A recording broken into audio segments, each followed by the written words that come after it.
The Copy by Paul Jennings. I was rapt. It was the best day of my life. I'd asked Fiona to go with me, and she said yes. Couldn't believe it. I mean, it wasn't as if I was a great catch. I was skinny, weak, and not too smart at school. Mostly got C's and D's for marks. Couldn't play sport at all. Hated football, and always went out in the first ball at cricket. And I didn't know which end to hold the tennis racket.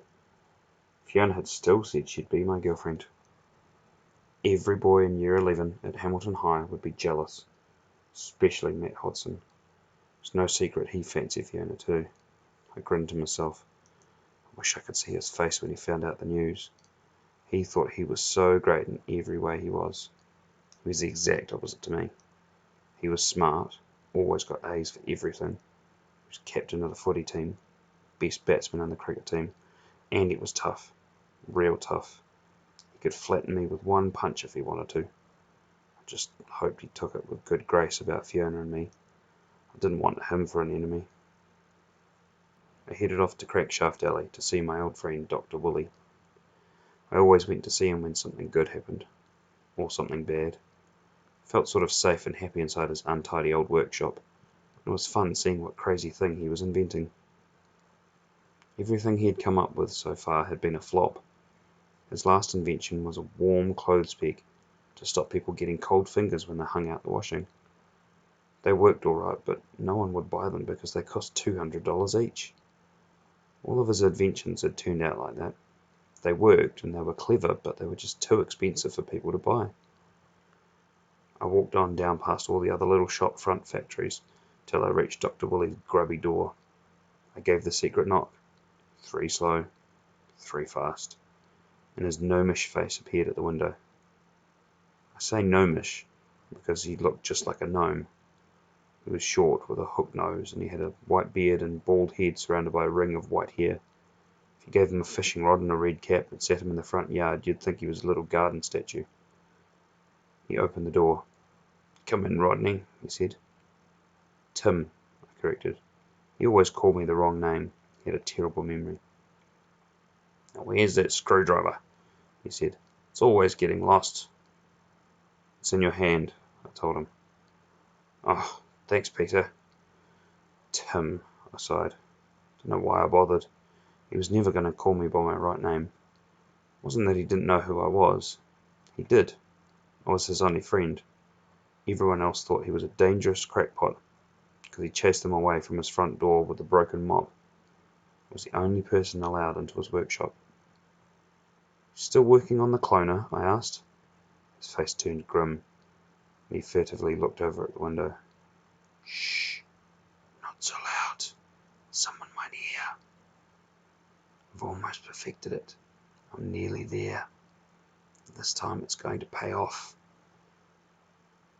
He led me across the room to the machine that looked something like a telephone box, a whole lot of wires hanging out of it. Down one side were a number of dials and switches. There were 2 red buttons. One was labelled Copy, and the other Reverse. Dr. Woolley placed a pine cone on the floor on the cloner, and he pressed the button that said Copy. There was a whirring sound and a puff of smoke, and then, amazingly, the outline of another pine cone, exactly the same as the first, appeared. It lasted for about 10 seconds. Then the machine started to rock and shake, and the whirring slowly died. The image of the second pine cone faded away. "Fantastic!" I yelled. "Blast!" said Dr. Woolley. "It's unstable, and it won't hold the copy, but I'm nearly there. Think I know how to fix it." "What will you use it for?" I asked. "What's the good of copying pine cones? There are plenty of pine cones already. We don't need more of them." He started to get excited. "Listen, Robert." "Tim," I said. "Tim, then. It doesn't only work with pine cones. It'll work on anything." He looked up at the window, and then he said, he dropped his voice, "What if I made a copy of a bar of gold, eh? What then? And then another copy, and another, and another. We would be rich. Rich!" I started to get excited too. I liked the way he said "we." Dr. Woolley started nodding his little head up and down. "All I need is time," he said. "Time to get the adjustment right. Then we'll show them whether I'm a crank or not." We had a cup of tea together, then I headed off home. There was two good things that had happened in one day. First, Fiona saying she would go with me, and second, the cloner was nearly working. I whistled all the way home. I didn't see Dr. Woolley for some time after that. I had a lot on my mind. I had to walk home with Fiona, and every night I went to her place to study with her. Not that we got much study done. On weekends we went hiking or hung around listening to music. It was the best time of my life. There was only one blot on the horizon: Matt Hodson. One of his mates had told me he was out to get me. He left me a message saying he was going to flatten me for taking his girl. His girl? Fiona couldn't stand him. She told me she thought he was a show-off and a bully. But that wasn't going to help me. If he wanted to flatten me, he would get me in the end. Fortunately, he'd caught the mumps and had to stay home for 3 weeks. Someone told me it was very painful. I decided to go around to see Dr. Woolley about a month later. I wondered if he had perfected his cloner. When I reached the door, I gave the secret knock, but there was no answer. "That's strange," I said to myself. "He never goes out for anything." I looked through the window, and although the curtains were drawn, I could see light was on the inside.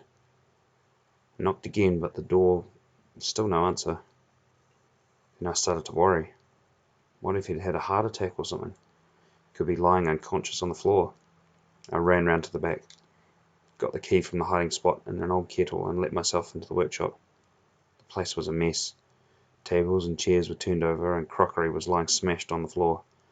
It looked as if there'd been a fight in the workshop, and there was no sign of Dr. Woolley. I started to clean the place up, turning the chairs up the right way and putting broken things into the bin.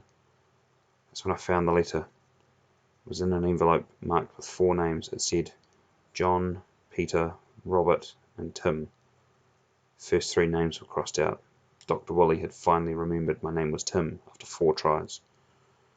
Inside, the letter said, "Tim, if you find this letter, something terrible has happened.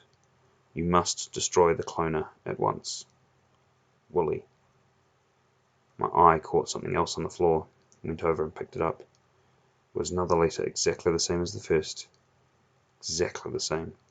It had the 3 wrong names crossed out. Dr. Woolley really was the most absent-minded person. I looked at the cloner with a feeling of dread. What had happened here? Why did he want me to destroy it? Where was Dr. Woolley? The cloner was switched on. I could tell that because the red light next to reverse was shining. I walked over to it and switched it over to copy. Don't know what made me do it. I guess I just wanted to know if the cloner worked. I should have left it alone, but I didn't.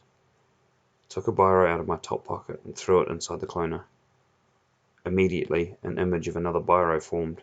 There were 2 of them, where there'd only been 1 before. I turned the cloner off and picked up both pens. As far as I could tell, they were identical. I couldn't tell which one was the real one. They were both real. I sat down on a chair, feeling a bit dizzy. This was the most fantastic machine that had ever been invented. It could make me rich. Dr. Woolley had said it could even copy gold bars. All sorts of wonderful ideas came into my mind, and decided that nothing would make me destroy the cloner. Went over and switched the machine onto reverse. I threw both the pens into the cloner. I was shocked by what had happened. Both of them disappeared. They were gone for good. I turned it back to copy, but nothing happened. I tried reverse again, but still nothing. It was then that I noticed a huge blowfly buzzing around the room.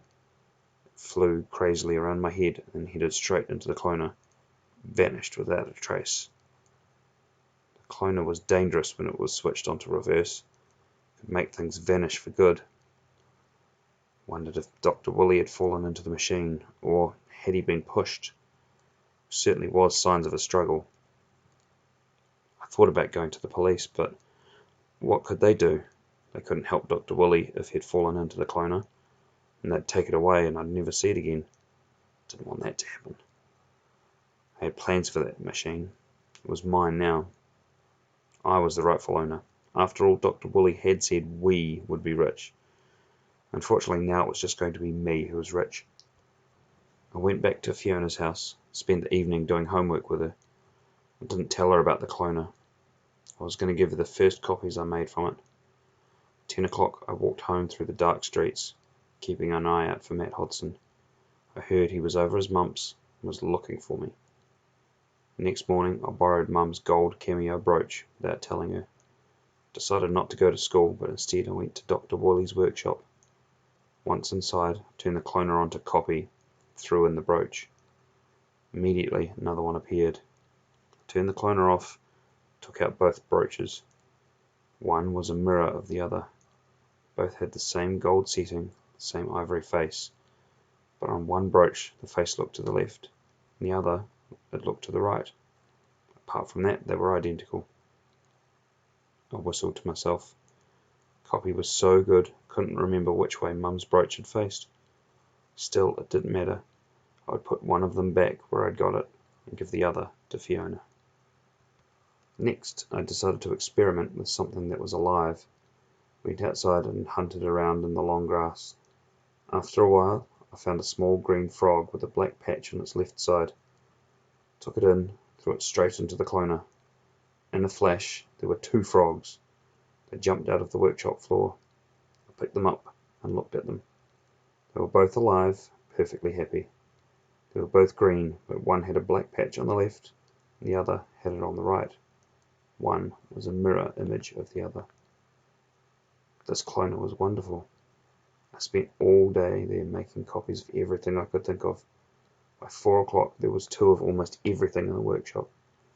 I decided it was time to go and give Fiona her cameo. She was going to be really happy to get it. I never made it to Fiona's house. An unpleasant surprise was waiting outside for me. Matt Hodson. "I've been waiting for you, you little fink," he said. "I heard you were hiding in here." He had a pair of footy boots hanging round his neck. He was on his way to practice. He gave me a nasty leer. "Thought I told you to stay away from my girl." "She's not your girl," I said hotly. "She can't stand you. She's my—" I never finished the sentence. He hit me with a tremendous punch in the guts, and I went down like an exploded balloon. The pain was terrible, and I couldn't breathe. I fought for air, but nothing happened. I was winded. All I could do was lie there on the footpath, wriggling like a dying worm. "You get one of those every day," he said, "until you break it off with Fiona." Then he laughed and went off to footy practice. After a while my breath started to come back in great sobs and spasms. I staggered back into the workshop and sat down. I was mad. I was out of my mind. I had to think of some way to stop him. Couldn't go through this every day. I couldn't give up Fiona. I needed help. Badly. Couldn't think of anyone. Didn't have a friend who would help me fight Hodson, except Fiona, and I couldn't ask her. My mind was in a whirl and my stomach ached like crazy. I wasn't thinking straight. That's why I did the stupidest thing of my life. I decided to get inside the cloner and turn it on. There would be 2 of me. 2 Tims. I could get the copy to help me fight Hodson. He would help me after all. He'd be the same as me. He would want to pay Hodson back as much as I did. The more I thought about it, the smarter it seemed.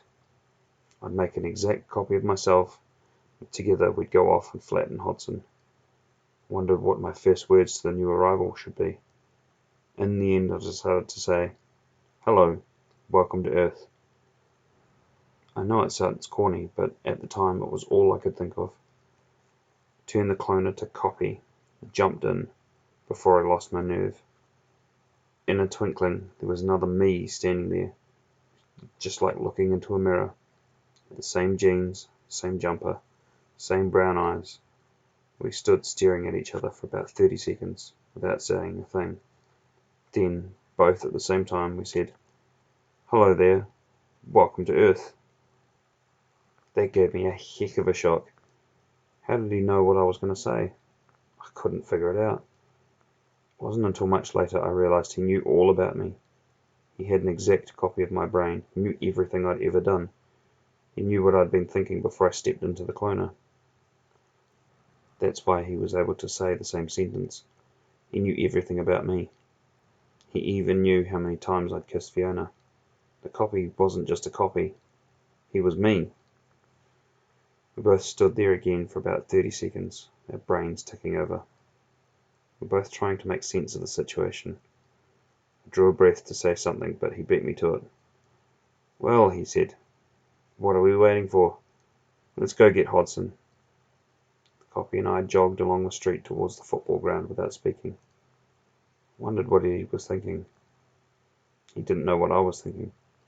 We shared the same past, but not the same future or present. From now on, everything that happened would be experienced differently by both of us. I didn't have the faintest idea what was going on in his head, but I knew what was going on in mine. I was wondering how I was going to get rid of him when all of this was over. "Fiona will like that brooch," said the copy. I was shocked to think he knew about it. He was smiling to himself. I went red. He was probably thinking Fiona was going to give him a nice big kiss when she saw that brooch. It was me she was going to give a kiss, not the copy. At last we reached the football ground. Hodson was just coming out of the changing rooms. "Well, look," he said. "It's little Tim and his twin brother. Brought him to help, have you?" he said to the copy. "Well, I can handle both of you." He screwed up his hand into a tight fist. Suddenly he looked very big. In fact, he looked big enough to wipe the floor with both of us. I felt like running for it. So did the copy. I could see he was just about to turn around and run off, leaving me on my own. We both turned and fled. Hodson chased us for a bit and finally gave it up. "See you tomorrow, boys," he yelled. I could hear the other footballers laughing at us. It was humiliating. I knew the others would tell Fiona what a coward I was. I turned to the copy. "Fat lot of use you turned out to be," I said. "What are you talking about?" he said. "You're the one who turned and ran off first. You knew I couldn't handle him on my own." I realized the copy was a liar. Decided to go home for tea. He walked along beside me. "Where do you think you're going?" I asked. "Home for tea." "We can't both turn up for tea. What's Mum going to say when she sees two of us? The shock would kill her." We both kept walking towards home. The copy knew the way. He knew everything I knew, except what I was thinking. He only knew what had happened before we came out of the cloner. He didn't know what was going on in my mind after that. I stopped. He seemed determined to come home with me. "Look," I said, "be reasonable. Think of Mum and Dad. We can't both sit down for tea. You can go somewhere else." "No," he said.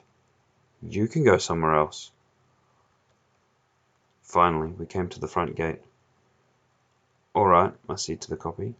"You go and hide in the bedroom.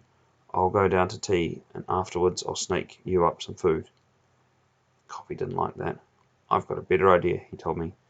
"You hide in the bedroom, and I'll bring you up something." I could see he was only thinking of himself. This was turning into a nightmare. "All right," I said in the end. "You go down to tea, and I'll hide in the bedroom." So that's what we did. I sneaked up and hid in my room while the copy had tea with my parents. It was roast pork, my favourite. I could smell it from my room, and it smelt delicious. The sound of laughter and chattering floated up from the stairs. No one knew the copy wasn't me. They couldn't tell the difference. A bit later he came up the stairs, poked his head around the corner and threw me a couple of dry biscuits. "This is all I could find. I'll try and bring you up something later." Dry biscuits. I had to eat dry biscuits while the copy finished off my tea. And I just remembered Mum had been cooking apple pie before we left. This was too much. Something had to be done. Just then the doorbell rang. "I'll get it," shouted the copy before I had a chance to open my mouth. Ran down the stairs and answered the door. I was trapped. Couldn't go down or Mum and Dad would see there was two of us. I could hear a girl's voice. It was Fiona. A bit later the door closed and all was silent. The copy had gone outside with her. I raced over to the window and looked out. It was dark, but I could just see them under the wattle tree. Streetlight illuminated the scene. What I saw made my blood boil. The copy was kissing Fiona. He was kissing my girlfriend. She thought that he was me. She couldn't tell the difference, and she was letting the creep kiss her. And what was worse, she seemed to be enjoying it. It was a very long kiss. I sat down and thought about the situation. The copy had to be sent back to where he came from. This whole thing turned out to be a terrible mistake. I had to get the copy back to the workshop and get rid of him. After about 2 hours, the copy came up to the bedroom, looking very pleased with himself. I bit my tongue, didn't say anything about him kissing Fiona. "Look," I said, "we can't both stay here. Why don't we go back to the workshop and have a good talk? Then we can figure out what to do." He thought about it for a bit, and then he said, "Okay, you're right, we'd better work out something." I snuck out the window and met him outside. We walked all the way to the workshop in silence. I could tell he didn't like me any more than I liked him. I took the key out of the kettle and let us in. I noticed the cloner was still switched on to copy. I went over, switched it on to reverse without saying anything. It would be all over quickly. He wouldn't know what hit him. I'd just push him straight into the cloner, and everything would be back to normal. He would be gone, and there would be just me. It wouldn't be murder. I mean, he'd only been alive for a few hours, and he wasn't really a person. He was just a copy. "Look," I said, pointing to the floor of the cloner. "Look at this." I got ready to push him straight in when he came over. The copy came over for a look. Suddenly he grabbed me and started to push me towards the machine. The copy was trying to kill me. He was trying to push me into the cloner and have Fiona for himself. We fell onto the floor in a heap. It was a terrible fight. We both had exactly the same strength, the same experience. And as we fought, I realized what had happened to Dr. Woolley. He had made a copy of himself, and they had both tried to push each other in. That's why there were 2 letters. Probably they had fallen in and killed each other. The copy and I fought for about 10 minutes. Neither of us could get the upper hand. We were both growing tired. We rolled over the bench, and I noticed an iron bar on the floor. The copy had noticed it too. We both tried to reach it at the same time, but I won. I grabbed it and wrenched my arm free. With a great whack, crashed it down over the copy's head. He fell to the floor in a heap. I dragged his lifeless body over to the cloner and shoved him inside. He vanished without a trace. It was just as if he'd never existed. A feeling of great relief spread over me as I was shaking at the narrow escape I'd just had. I turned and ran home without even locking up the workshop. By the time I got home, I felt a lot better. I walked into the lounge where Mum and Dad were sitting, watching TV. Dad looked up at me. "Ah, there you are, Tim. Would you fill out this application form for the school camp? You put in the details, and I'll sign the bottom." I took the form and started to fill it in. I was looking forward to school camp. We were going skiing. After a while, I looked up. Mum and Dad were both staring at me in a funny way. "What's going on?" I asked. "You're writing with your left hand," said Dad. "So? You've been a right-hander all your life." "Your hair is parted on the wrong side," said Mum. "That little mole that used to be on your right cheek has moved over to your left." My head started to swim. I ran over to the mirror on the wall. The face that stared back at me was not Tim's. It was the face of the copy.